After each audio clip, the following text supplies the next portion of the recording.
से इंतजार नए गवर्नर साहब का भी है। संजय मल्होत्रा जी लेट इवनिंग हमने देखा कि ऐलान हो गया नए गवर्नर साहब का, कल से कार्यभार संभालेंगे। सर, इनके सामने चुनौतियां क्या है? चुनौतियाँ वही है जो शक्तिकांता दास साहब के सामने थी अंत में जाते जाते, और पिछली पॉलिसी में हमने बहुत विस्तार से इसकी बातचीत भी की शुक्रवार को।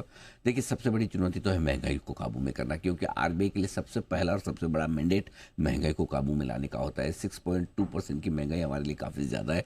4% की आरबीआई की कंफर्टेबल रेंज के आसपास लाना ज़रूरी है, जो कि शायद जनवरी से मार्च के महीने में आती हुई दिखे।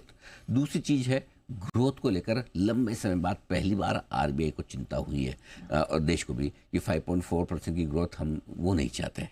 हम थोड़ी 6.5% के आसपास या इसके ऊपर की चाहते हैं। तो ग्रोथ को फिर से बढ़ाना उनके लिए बहुत ज़रूरी होगा। बैंकिंग सिस्टम में पर्याप्त लिक्विडिटी रहे। 1,16,000 करोड़ का सीआरआर कर शक्तिकांता साहब देकर जा रहे हैं, लेकिन ज़रूरत पड़ने पर समय समय पर मल्होत्रा साहब के लिए बहुत ज़रूरी होगा कि वो सिस्टम में लिक्विडिटी बनाए रखें।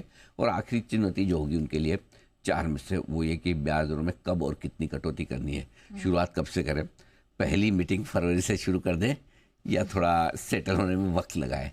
ये बड़े चैलेंज है मल्होत्रा साहब के सामने। ओके, लेकिन सर ये रहेंगे कैसे नए गवर्नर साहब? मतलब अगर हम शक्तिकांता दास साहब के कार्यकाल को कंपेयर करें और अब ये आ रहे हैं, तो क्या समानता या कुछ अलग दिखाई दे रहा है? कैसे हो सकते हैं? नहीं, मुझे लगता है कि पिछले 1.5-2 साल में सबसे ज़्यादा चुनौती वाला वक्त आरबीआई गवर्नर के लिए अभी है।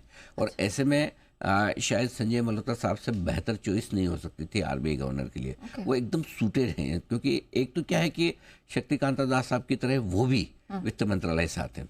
देखिए, उर्जित पटेल साहब के वक्त हमने एक चीज़ देखी थी कि आरबीआई और वित्त मंत्रालय दोनों अलग अलग डायरेक्शन में जा रहे हैं। ऐसा हो नहीं सकता, राइट, कि वित्त मंत्रालय के लिए, पूरी देश की इकोनॉमी के लिए आरबीआई का गवर्नमेंट की पॉलिसीज के साथ मिलकर काम करना बहुत ज़रूरी है। आरबीआई अकेले से नहीं कर सकता, वित्त मंत्रालय अलग से नहीं कर सकता, नहीं तो वो रिजल्ट आएंगे नहीं।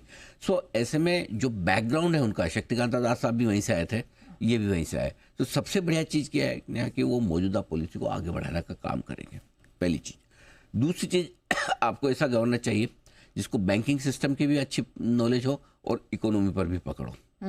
साथ ही वो रेवेन्यू सेक्रेटरी रह चुके हैं, ठीक है। तो ऐसे में उनको इकोनॉमी की भी समझ बहुत बढ़िया है, रेवेन्यू की समझ अच्छी है।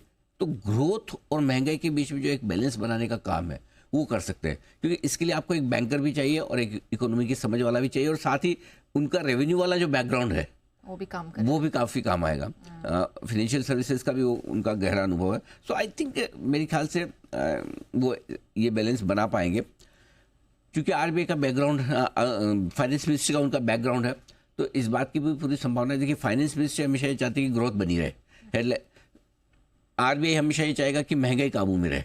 सो दोनों के प्राइमरी गोल ये है, सेकेंडरी गोल अलग अलग है, लेकिन प्राइमरी गोल। तो ऐसे में उनका जो फाइनेंस मिनिस्ट्री का बैकग्राउंड है, तो वो अच्छे से समझते कि सरकार को क्या चाहिए, और बैंकिंग का बैकग्राउंड जो है उससे वो अच्छे से समझते कि आरबीआई को क्या करना है। तो मुझे लगता है उस हिसाब से वो दोनों का बैलेंस बनाकर फोकस कर लेंगे। एक ही चुनौती है जो मुझे देखना है कि रुपया लाइफ टाइम लो पर चल रहा है जब वहाँ है। कई बार ऐसा होता है, और एक्चुअली मैंने एसबीआई चेयरमैन से जब पहला सवाल पूछा था, तो मेरा पहला सवाल यही था कि जब सब कुछ अच्छा चल रहा हो और तब आप टॉप पोस्ट पर बैठे हैं तो ज़्यादा मुश्किल काम है, या जब सब कुछ खराब चल रहा हो तो मुश्किल काम है? अब इसे समझिए। देखिए, जब सब कुछ खराब चल रहा हो तो और ख़राब होने के चांस कम होते हैं, वहाँ से इंप्रूवमेंट के चांस बढ़ जाते हैं, तब आपको क्रेडिट मिलती है। और जब सब कुछ अच्छा चल रहा हो और तब आप बैठते कुर्सी पर, तो और वहाँ से और इम्प्रूव करना मुश्किल, अगर नीचे आए तो फिर आपको ये लगता है अरे आपको तो बहुत अच्छे समय पर गद्दी मिली थी। स्टार्टिंग पॉइंट बहुत इंपॉर्टेंट होती है ना।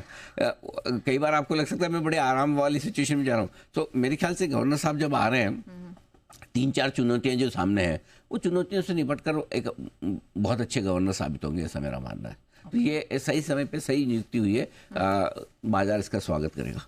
ओके, बाजार को पसंद आएंगे नए गवर्नर साहब।